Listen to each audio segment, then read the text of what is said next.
नमस्कार दोस्तों, हूँ धवल, सीईओ डिजिटल मिरर सॉल्यूशन।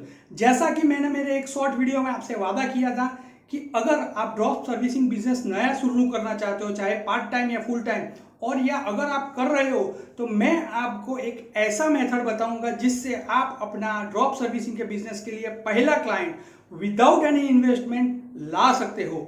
तो वीडियो में एंड तक बने रहना। और हाँ, एक बात ध्यान से सुनिएगा कि ये जो मैं मेथड बताने जा रहा हूँ उसे एक सिस्टम की तरह लेना। ये सिर्फ सुनने से नहीं आएगा। मैं जो सिस्टम फॉलो करने को कहूँगा वो सिस्टम जरूर फॉलो करना, तभी ये मेथड कारगर होगा और बहुत जल्द आपको मिल जाएगा आपका पहला क्लाइंट, वो भी विदाउट इन्वेस्टमेंट। तो चलिए दोस्तों, वीडियो शुरू करते हैं। लेकिन वीडियो शुरू करने से पहले अगर आप हमारे YouTube चैनल पे नए हो तो हमारे YouTube चैनल को जरूर से सब्सक्राइब करिए, ताकि आने वाले टाइम में जो मैं मेथड बताने वाला हूँ क्लाइंट लाने के, फ्री और पेड में, वो सब की जानकारी आपको पहले मिले।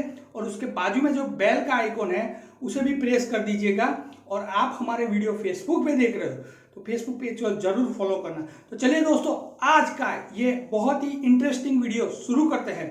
तो अक्सर ड्रॉप सर्विसिंग बिजनेस शुरू करने से पहले हमें हमारे फील्ड का नॉलेज तो होना चाहिए, जो मैं बार बार बोलता हूं, क्योंकि जो कस्टमर चाहता है और जो हमें मालूम है उसी का संगम होगा, तभी इसमें बहुत बड़ी सक्सेस मिलेगी। तो चलिए बात करते हैं हमारे मेन टॉपिक पे कि विदाउट इन्वेस्टमेंट ड्रॉप सर्विसिंग का पहला क्लाइंट कैसे लाए।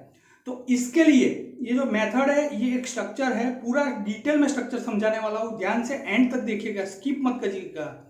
तो दोस्तों, इसे कहते हैं लिस्ट मेथड। जी हाँ, आपने सुना तो होगा, लेकिन आप में से कितने लोगों ने ये फॉलो किया है वो मुझे मालूम नहीं। लेकिन 2004 में जब मैंने आईटी में कदम रखा, तब मैंने ये लिस्ट मेथड फॉलो किया था।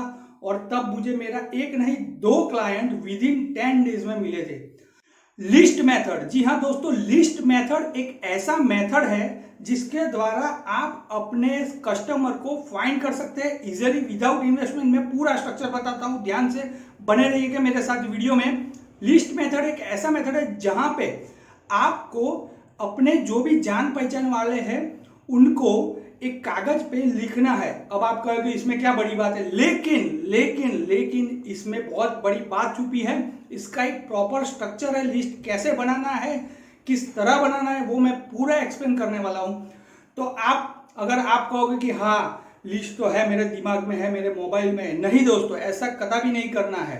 क्योंकि अगर ऐसा करोगे तो आपको वो कॉन्फिडेंस नहीं आएगा और आप उस तरह का अप्रोच नहीं कर पाओगे। इसलिए जिसे भी जानते हो उसे पूरी तरह अप्रोच करो। और अप्रोच करने से पहले जो लिस्ट बनाना है, अप्रोच किस तरह करना है वो भी मैं बताऊंगा, किसे करना है वो भी मैं बताऊंगा लिस्ट में से।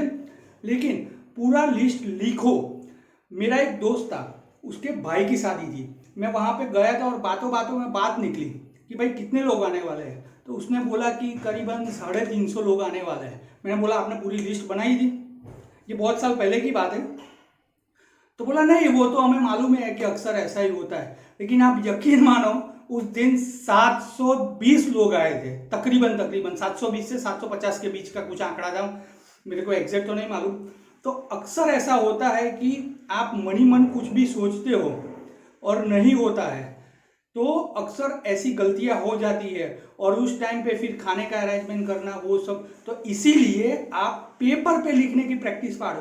अब कोई बंदा कहेगा कि हाँ मैं लिख लूंगा, वो लिख के आ गया। एक फ्रेंड था, मैं एक और कहानी बताता हूँ। मैंने ऐसे ही, एक फ्रेंड मेरे को मिलने आया था, मैंने उसे बताया था कि भाई तू लिस्ट बना इस तरह। तो वो बोला 20 नाम लिख के आ गया। मैंने बोला 20 नाम से बात नहीं चलेगी, तू जिसे जानता है उसका नाम इसमें लिख। क्योंकि 20 लोगों में कुछ नहीं होगा, तेरा कॉन्फिडेंस ही टूट जाएगा। और 20 लोग मैं ये नहीं कहता कि 20 लोग से तेरा बिजनेस मिलेगा। तू जितने लोगों को जानता है उसे उसका नाम इसमें लिख क्या। तो 1.5 आना, 1 वीक के बाद आया, 5000 लोगों का लिस्ट लिखा। बोला आपने बोला था कि जिसको जानना था उन सभी का लिस्ट लिख के आया हो।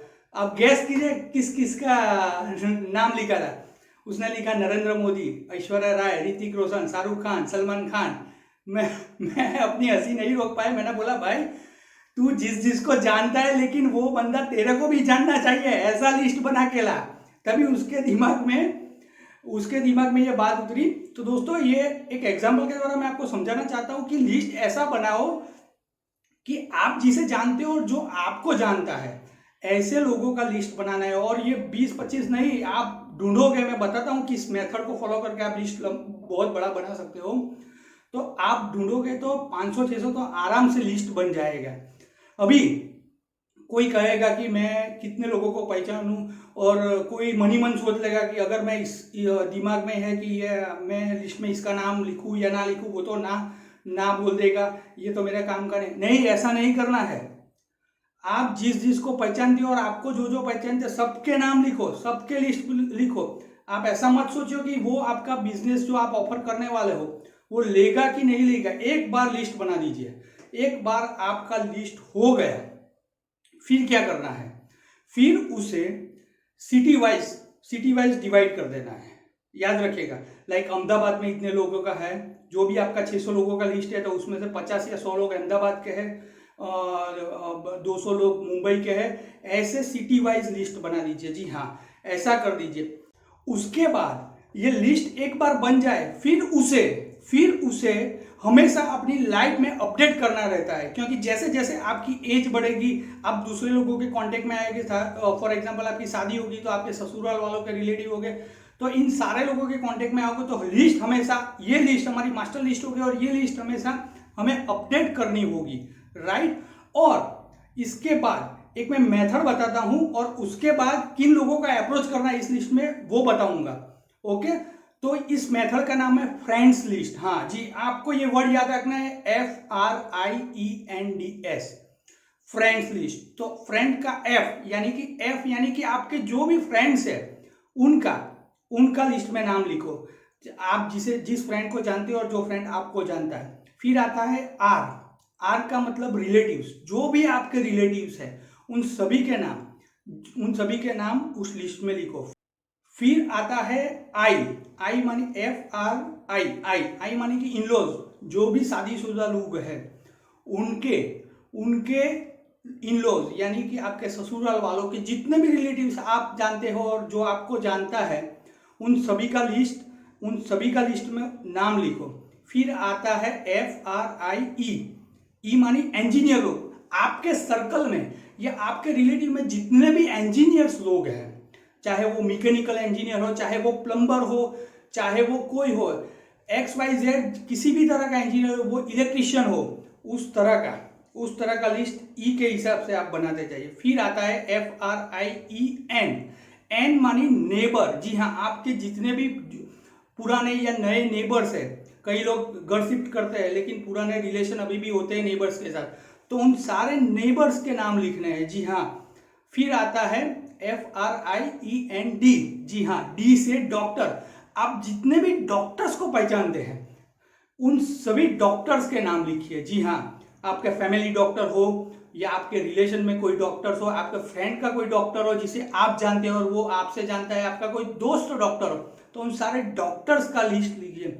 और लास्ट में आता है एस, FRIENDS, एस यानी कि स्ट्रेंजर। जो स्ट्रेंजर लोग हैं, कभी कभी बस में मिल जाते हैं, बातें करते हैं, रेलवे स्टेशन पे, रेलवे में, ट्रेन में मुसाफरी के लिए मिल जाते हैं, तो उन सारे को हम स्ट्रेंजर कहते हैं।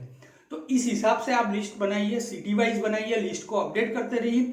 और एक बार 500-600 लोगों का लिस्ट बन जाए, फिर आपको उसमें से ऐसे लोग अलग करने हैं जिसकी उम्र 25 से 45 साल की हो, 25 ईयर्स से 45 ईयर्स की। जी हाँ, पहले पूरा इस मेथड से लिस्ट बनाओ, फिर उसे डिवाइड करोगे 25 से 45, जो एज क्राइटेरिया है 25 से 45 एज क्राइटेरिया में जो लोग आते हैं, पहले उनका अप्रोच करना है। जी हाँ, अभी कोई कहेगा कि 25 से एक दिन ज़्यादा हो या कम हो, 45 से 6 महीना भी बड़ा हो तो आप उसका अप्रोच कर सकते हैं, वो आप पे डिपेंड है।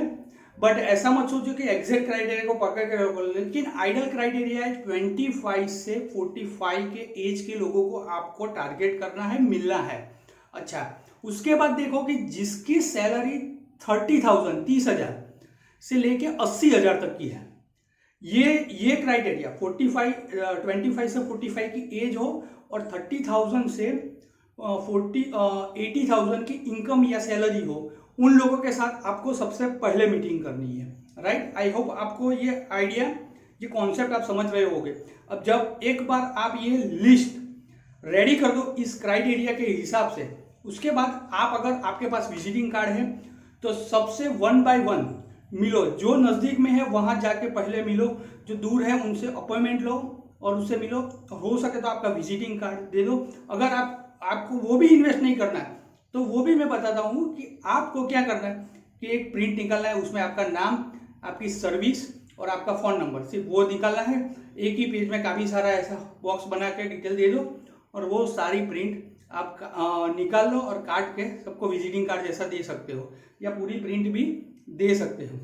तो यही है पहला क्लाइंट लाने की। और दोस्तों यकीन मानिए, आप ये मेथड सिस्टमेटिकली फॉलो करोगे तो आपको जरूर एक नहीं, एक से ज़्यादा भी क्लाइंट मिल सकते हैं।